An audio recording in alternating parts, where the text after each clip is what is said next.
Happy 2020, Capricorn. The new year is here and it's going to be fantastic. There is a lot going on in your sign astrologically this year, and it wants to open the way to new paths and new goals. And I would love to give you this 4-part reading about what part of the puzzle you fit into this year.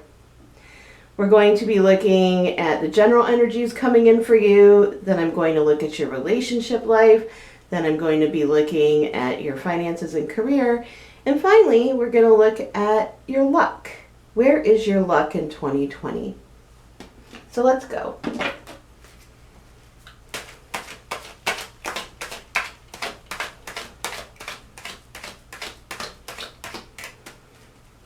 So your ruling planet Saturn is conjuncting Jupiter this year.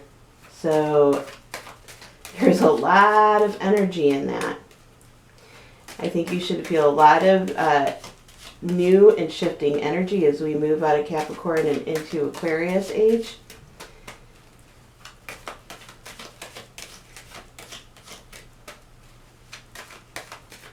Okay.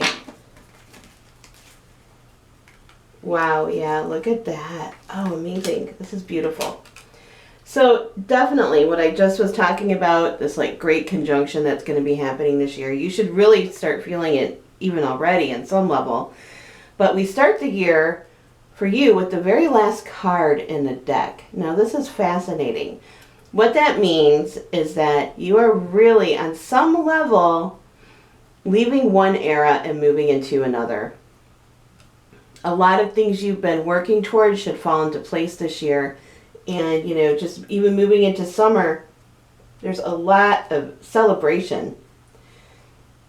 It's sort of like a culmination of something will be happening, and you just want to celebrate with others, and you definitely should. I mean, carpe diem in 2020.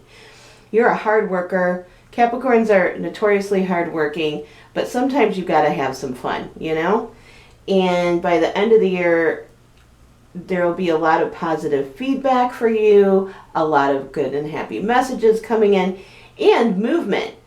And this is what I've been feeling, is this conjunction that's about to happen is really going to free up a lot of energy for you and create a lot of movement that maybe you've been needing and wanting. So get ready. It's going to be a wild ride, but I think it's going to be a blast. Let's look at your relationship world.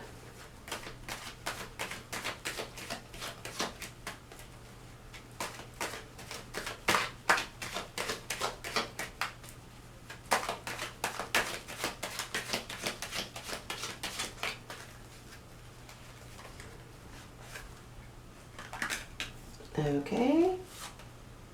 Oh, interesting. Oh, wow.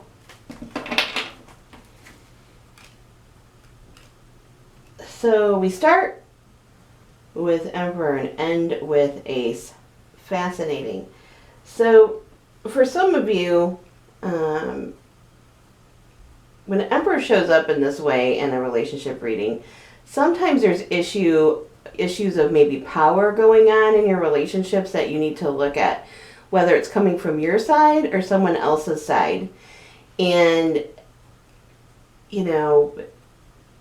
just take a look at the power dynamics in maybe your primary love relationship, or maybe your family dynamics or friendship, wherever you feel that maybe something isn't vibing as well as it should. Make sure that, compromise is happening the way it should, because that will really help. And for some of you, you may all of a sudden feel like you don't actually really want to compromise with someone. And so you move off into this more self-reflective, for some of you, self-protective energy. But do not worry, because by the end of the year, we have this giant, passion card.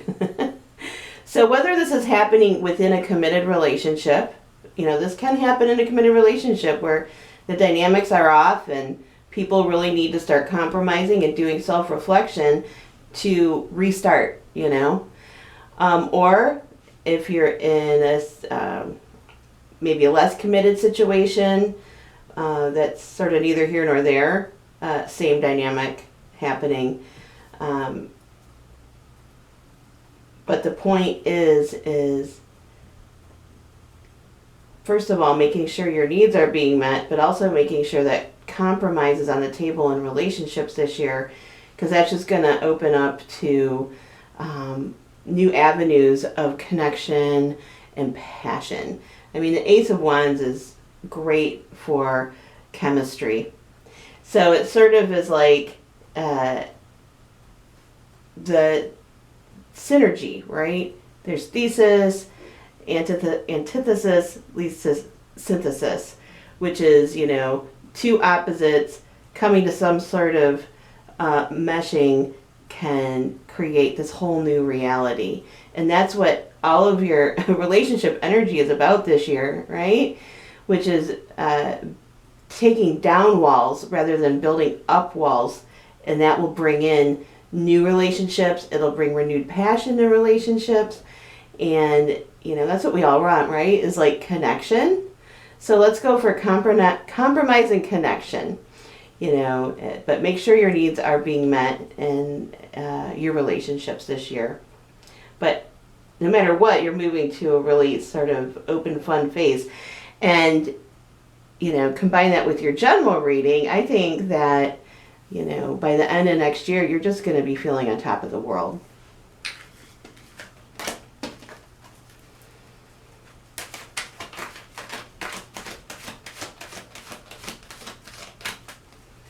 Now we're going to look at your lucky card. Where is your luck this year, Capricorn? Oh, wait. We have to do your finances and career first. Then we'll do your luck. Let's see. All right. All right. So this bodes well for any sort of legal precedent you need to set. So there should be a balancing out of something you've been worrying about, if that's an issue for you this year. But in general,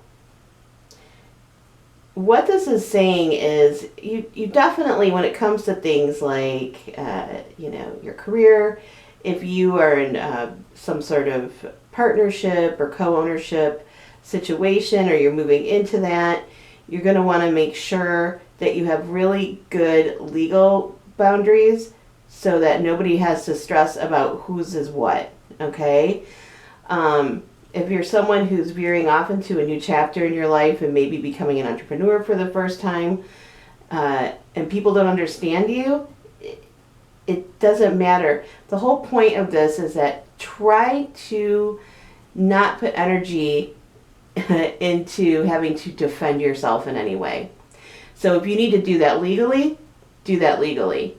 If you need to do that emotionally and energetically, you do that emotionally and energetically, because it's not really anybody else's business what you're doing. I mean, you don't owe anybody any explanation for your decisions about what you're doing with your life and how you're going to make your living, okay?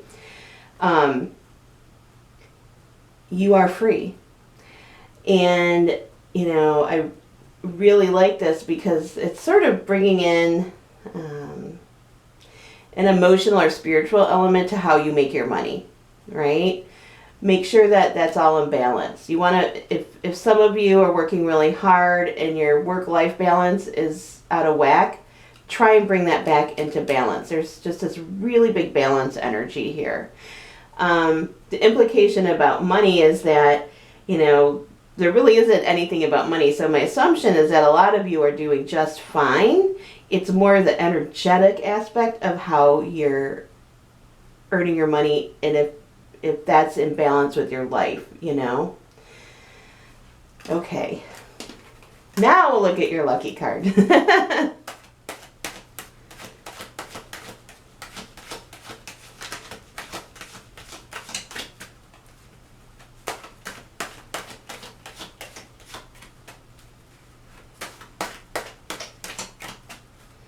Capricorn, you get to change your mind. You don't always have to have follow through, okay? Woo! Okay. Your luck this year lies in being a thoroughly modern human.